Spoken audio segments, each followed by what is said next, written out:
बच्चों, तो मैं जनसंख्या की विशेषताओं की बात कर रही थी। सबसे पहले लिंगानुपात। लिंगानुपात मतलब स्त्री पुरुष अनुपात। इसको गणना हम प्रति 1000 पर करते हैं। 1000 के पुरुषों पर कितने स्त्रियों की संख्या है या 1000 स्त्रियों पर कितने पुरुषों की संख्या, उसको हम लिंगानुपात कहते हैं या स्त्री पुरुष अनुपात भी कहते हैं। दूसरी चीज जनसंख्या की है जन्म दर और मृत्यु दर। एक निश्चित जनसंख्या के मध्य में कितने बच्चे जन्म लेते हैं वो जन्म दर कहलाती है, और कितने बच्चे मरते हैं या कितने लोग मरते हैं वो मृत्यु दर कहलाती है। जन्म दर और मृत्यु दर के बीच का जो अंतर होता है वो ही वृद्धि दर होता है। जब जन्म दर ज्यादा होती है और मृत्यु दर कम होती है तो जनसंख्या बढ़ती है, और इसका ठीक उलट अर्थात जब मृत्यु दर अधिक होती है यानी मरने वालों की संख्या अधिक हो जाती है और जन्म लेने वालों की संख्या कम होती है तो जनसंख्या घटने लगती है किसी भी देश की। तो इस तरीके से ये भी जनसंख्या की विशेषताओं को प्रदर्शित करता है। ग्रामीण और नगरीय, कितने लोग किसी देश विशेष में या किसी क्षेत्र में ग्रामीण जनसंख्या ग्रामीण जनजीवन को अपना कर रहते हैं या ग्रामीण कार्यशैली है उनकी, और कितने लोगों की नगरीय जीवन शैली है, नगरीय सुविधाओं से युक्त है या नागरिक जीवन जी रहे हैं। ये भी जनसंख्या की विशेषता है। साक्षरता और निरक्षरता, कितने लोग साक्षर हैं, कितने लोग निरक्षर हैं, कितने लोग कार्यशील हैं और कितने लोग उन पर आश्रित हैं। कार्यशील जनसंख्या आमतौर पर 14 वर्ष से लेकर 59 वर्ष तक के लोगों को मानते हैं कि वो कार्यशील जनसंख्या है, और जो 0 से लेकर 14 वर्ष तक की आयु है और 60 वर्ष से ऊपर के लोग आश्रित जनसंख्या की श्रेणी में आते हैं। तो किसी भी देश में अगर आश्रितों की संख्या ज्यादा है तो काम करने वाले लोगों पर बोझ पड़ता है। किसी देश में कार्यशील लोग ज्यादा हैं और आश्रित जनसंख्या कम है तो इसका मतलब वहाँ कार्य करने की जो ताकत है, जो विकास और वृद्धि को पाने की ताकत है वो बहुत अधिक है। साक्षर जनसंख्या जो है वो देश के विकास में बहुत अधिक योगदान देती है। ऐसे ही नगरीय जीवन शैली अपनाने वाले लोगों का अधिक लोग हैं अगर किसी देश में, तो इसका मतलब उस देश में सुख सुविधाएं या नागरिक जीवन से संबंधित सारी सुविधाएं लोगों को मिल रही है। तो नागरिक जीवन से संबंधित सुविधाएं कौन कौन सी है? बिजली की सुविधा है, पानी की सुविधा है, चिकित्सा है, शिक्षा है, परिवहन है, संचार है, उन्नत प्रौद्योगिकी का प्रयोग है, नए नए जो गैजेट्स हैं जिनको हम लोग कहते हैं कि घरेलू सामान है उनका उपयोग करते हैं और खुशहाल जिंदगी जीते हैं। अब हम आते हैं अधिक जनसंख्या वाले देशों के बारे में। विश्व में कुछ देश जो हैं वो भूभाग में बड़े हैं, जबकि कुछ देश जो भूभाग में छोटे हैं लेकिन वहाँ पर जनसंख्या का विस्तार बहुत अधिक है। तो विश्व में सबसे अधिक जनसंख्या जो है वो चीन देश में पाई जाती है। चीन देश हमारा, देखिए संसार के नक्शे में चीन देश ही हमारा है। चीन के बाद दूसरे नंबर पर हमारा भारत देश है, और भारत देश के बाद तीसरे नंबर पर विश्व में जनसंख्या संयुक्त राज्य अमेरिका जो उत्तरी अमेरिका महाद्वीप का हिस्सा है यहाँ पर है।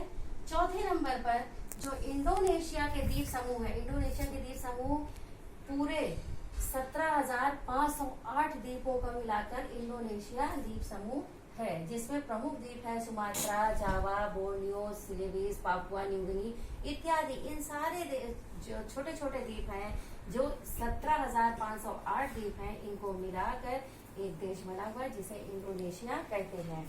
और ये जनसंख्या की दृष्टि से विश्व में चौथे स्थान पर है। 5वें स्थान पर दक्षिणी अमेरिका देश महाद्वीप में स्थित ब्राजील देश है। 6ठे स्थान पर हमारा देश का पड़ोसी देश है पाकिस्तान, उसकी जनसंख्या है। 7वें स्थान पर नाइजीरिया देश है जो अफ्रीका महाद्वीप का है देश है। 8वें स्थान पर फिर भारत देश का पड़ोसी देश बांग्लादेश है जिसकी जनसंख्या है। 9वें नंबर पर एशिया और यूरोप में फैले हुए देश रूस का नंबर आता है, और 10वें नंबर पर संयुक्त राज्य अमेरिका का पड़ोसी देश मैक्सिको है जिसकी जनसंख्या है। तो ये तो रहे बच्चों विश्व में जनसंख्या की दृष्टि से बड़े देश। अब आते हैं हम लोग जनसंख्या के घनत्व पर। घनत्व मतलब सघनता। सघनता क्या होती है? घनापन। घनापन कैसे पता चलता है कि प्रति इकाई क्षेत्र में कितने लोग निवास कर रहे हैं। इसको आमतौर पर वर्ग किलोमीटर क्षेत्र में प्रदर्शित करते हैं। अर्थात किसी जगह विशेष में चाहे जितना जनसंख्या क्षेत्रफल है, उस क्षेत्रफल में कुल जनसंख्या कितनी निवास करती है, तो क्षेत्रफल से जनसंख्या में भाग देकर हम जनसंख्या के घनत्व को प्राप्त करते हैं। जो जनसंख्या का घनत्व है वो जनसंख्या और क्षेत्रफल का अनुपात है। एक उदाहरण ऐसे ले लेते हैं कि मान लीजिए किसी देश में जो जनसंख्या है वो 1,50,000 है कुल, और उस देश का क्षेत्रफल 100 वर्ग किलोमीटर है। तो 100 वर्ग किलोमीटर से उस क्षेत्रफल से उस देश की जनसंख्या में हम भाग देते हैं।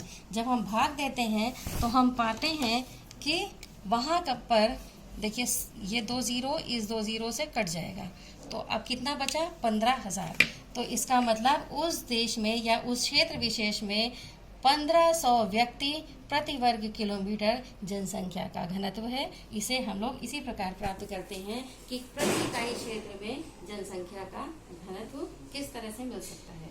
अब हम देखते हैं कि जो विश्व में जनसंख्या का घनत्व है औसत रूप से, वो आज के जो समय है वर्तमान समय में है वो 25 व्यक्ति प्रति वर्ग किलोमीटर है। अब आप सोच रहे होंगे 25 व्यक्ति प्रति वर्ग किलोमीटर है तो हम कहते हैं कि जनसंख्या जो है वो कैसे बहुत ज्यादा बढ़ती जा रही है। भूमि और प्राकृतिक संसाधनों पर दबाव निरंतर बढ़ता जा रहा है। वो इस तरह से बढ़ रहा है बच्चों कि हमने शुरू में भी बताया था कि विश्व की 90% आबादी केवल 10% भूमि पर निवास करती है और 10% आबादी 90% स्थान पर निवास कर रही है। लेकिन औसत रूप से 25 व्यक्ति प्रति वर्ग किलोमीटर क्षेत्रफल पर निवास कर रहे हैं। अर्थात पूरी पृथ्वी पर जितना भी भूभाग है, कुल भूभाग में जो जनसंख्या है कुल, वो लगभग 7 अरब से भी इस वक्त ज्यादा है। उससे निकालकर ये ज्ञात किया गया है 25 व्यक्ति प्रति वर्ग किलोमीटर जनसंख्या घनत्व आज की डेट में है। जनसंख्या के घनत्व की दृष्टि से हम देखना चाहेंगे कि हमारे जो महाद्वीप है उनकी क्या स्थिति है। जो सबसे सघन महाद्वीप है वो एशिया महाद्वीप है। यहाँ 144 व्यक्ति प्रति वर्ग किलोमीटर निवास करते हैं और यहाँ पर कुल जनसंख्या जो विश्व की है उसका 59.6% निवास करता है। दूसरे स्थान पर अफ्रीका महाद्वीप है। यहाँ पर प्रति वर्ग किलोमीटर जो जनघनत्व है वो 42 है और जनसंख्या का प्रतिशत है 16.6%। तीसरे नंबर पर यूरोप महाद्वीप है। यहाँ प्रति वर्ग किलोमीटर 33 व्यक्ति निवास करते हैं और प्रतिशत यहाँ पर 9.8% जनसंख्या निवास करती है। दक्षिणी अमेरिका और इसके साथ कैरिबियन द्वीप समूह को भी सम्मिलित किया जाता है। यहाँ 32 व्यक्ति प्रति वर्ग किलोमीटर क्षेत्र में निवास करते हैं और यहाँ पर जनसंख्या का प्रतिशत 8.6 है। उत्तरी अमेरिका महाद्वीप में जनसंख्या प्रति वर्ग किलोमीटर 20 ही निवास करती है और यहाँ जनसंख्या का प्रतिशत 4.8 है। ओशिनिया जिसमें हम ऑस्ट्रेलिया, न्यूजीलैंड और इसके आसपास के छोटे द्वीप समूह को सम्मिलित करते हैं। यहाँ पर 5 व्यक्ति प्रति वर्ग किलोमीटर जनसंख्या का घनत्व है और 0.5% जनसंख्या ही केवल निवास करती है। जनसंख्या के बसाव को या घनेपन को कुछ कारक हैं जो प्रभावित करते हैं। वो कौन कौन से कारक हैं, आइए अब हम लोग उसके बारे में बात करते हैं या उसको समझने की कोशिश करते हैं। क्यों एक जगह पर जनसंख्या का पुंज मिलता है, क्यों कहीं पर जनसंख्या नहीं मिलती है। आपने देखा होगा रेगिस्तानी इलाके हैं, बलुई मिट्टी होती है, वहाँ पर गर्म जलवायु होती है, लोग कम निवास करते हैं। आपने ये भी देखा होगा आजकल के समय में सीरिया देश है, इराक देश है, जहाँ पर बहुत अधिक राजनीतिक अस्थिरता रही है, युद्ध की स्थिति लगातार बनी हुई है। ऐसे देशों से लोगों का पलायन हो रहा है, लोग हट रहे हैं, तो यहाँ भी जनसंख्या कम होती जा रही है। तो जनसंख्या को प्रभावित करने वाले बहुत सारे कारक हैं। अगर हम बात करें अंटार्कटिका महाद्वीप की, तो वहाँ बिल्कुल निर्जन है। क्यों? क्योंकि बहुत अत्यधिक ठंडा है और मानव बसाव के अनुकूल कोई भी जीवन की दशा उपलब्ध नहीं है। वहाँ पर इंसान का रहना और जीना मुश्किल है। तो हम देखते हैं जनसंख्या वितरण को प्रभावित करने वाले प्रमुख कारकों में सबसे पहले कारक है भौगोलिक कारक। भौगोलिक कारक वो कारक जो हमारी इस प्राकृतिक धरा से संबंधित है। सबसे पहला है जल की उपलब्धता। बच्चों, हम सब जानते हैं कि इंसान जो है उसको सबसे पहली जरूरत उसकी पूरी होनी है वो जल से। तो जल जब उपलब्ध होगा तो इंसान वहां पानी पिएगा, वहां पर अपने क्रियाकलाप करेगा, कृषि कार्य करेगा, कृषि के लिए सिंचाई, और इसके अलावा उसको घर में रहने, खाने, नहाने, धोने सब चीजों के लिए जल की जरूरत पड़ती है। इसीलिए जो प्राचीन नदी सभ्यताएं भी नदियों की घाटी में ही विकसित हुई थी। जो प्राचीन समय में विकसित हुई घाटी सभ्यताएं थी वो सब नदियों की घाटियों में ही विकसित हुई थी। फिर है भू आकृति। कहीं पर कंकड़ीला पथरीला जमीन है जहाँ खेती करना मुश्किल है, जहाँ पर परिवहन के साधन चलाना मुश्किल है, रेलगाड़ियां, बैलगाड़ियां, सड़क मार्ग बनाना मुश्किल है, वहां पर लोग कम बसना पसंद करते हैं। जहाँ पर समतल मैदान है वहां पर लोग अधिक बसना पसंद करते हैं, क्योंकि वो अपने दैनिक क्रियाकलाप आसानी से कर सकते हैं, रोजगार अपने आराम से कर सकते हैं और अपने सारे जीवन की सुविधाएं आसानी से प्राप्त कर सकते हैं। फिर है जलवायु। अत्यधिक गर्म जलवायु के क्षेत्रों में लोग रहना पसंद नहीं करते, क्योंकि वो इंसान को बेचैन कर देती है। और अत्यधिक ठंडे इलाकों में भी लोग रहना नहीं पसंद करते, क्योंकि वहां पर भी लोगों को जो है परेशानी हो जाती है।